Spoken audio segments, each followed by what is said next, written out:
राजा की तीन सीख। बहुत समय पहले की बात है। सुदूर दक्षिण में किसी प्रतापी राजा का राज्य था। राजा के तीन पुत्र थे।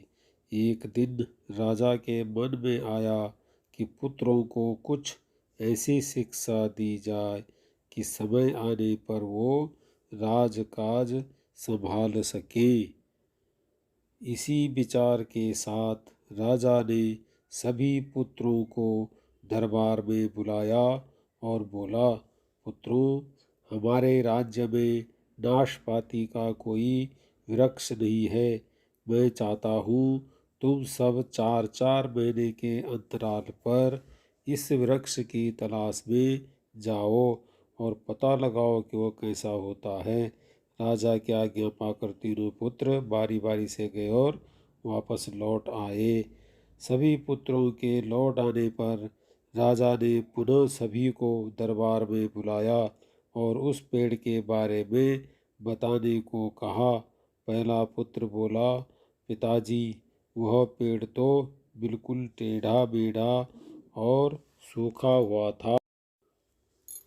नहीं नहीं, वो तो बिल्कुल हरा भरा था, लेकिन शायद उसमें कुछ कमी थी, क्योंकि उस पर एक भी फल नहीं लगा था।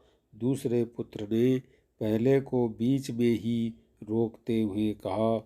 फिर तीसरा पुत्र बोला, भैया, लगता है आप भी कोई गलत पेड़ देख आए, क्योंकि मैंने सचमुच नाशपाती का पेड़ देखा।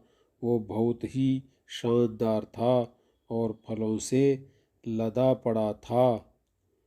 और तीनों पुत्र अपनी अपनी बात को लेकर आपस में विवाद करने लगे कि तभी राजा अपने सिंहासन से उठे और बोले, पुत्रों, तुम्हें आपस में बहस नहीं करने की कोई आवश्यकता नहीं है।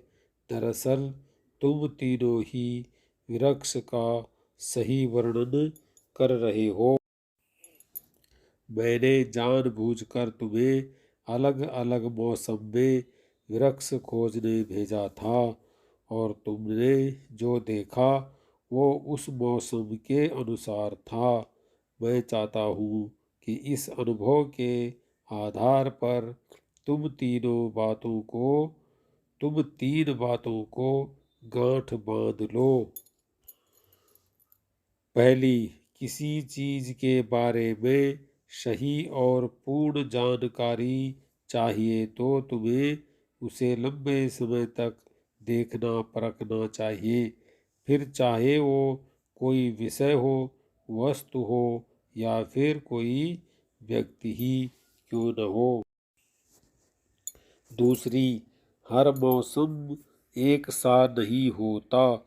जिस प्रकार वृक्ष मौसम के अनुसार सूखता, हरा भरा या फलों से लदा रहता है, उसी प्रकार मनुष्य के जीवन में भी उतार चढ़ाव आते रहते हैं। अतः अगर तुम कभी भी बुरे दौर से गुजर रहे हो तो अपनी हिम्मत और धैर्य बनाए रखो। समय अवश्य बदलता है। तीसरी बात, अपनी बात को ही सही मानकर उस पर अड़े मत रहो। अपना दिमाग खोलो और दूसरों के विचारों को भी जानो। यह संसार ज्ञान से भरा पड़ा है। चाह कर भी तुम अकेले सारा ज्ञान अर्जित नहीं कर सकते। इसलिए भ्रम की स्थिति में किसी ज्ञानी व्यक्ति से सलाह लेने में संकोच मत करो।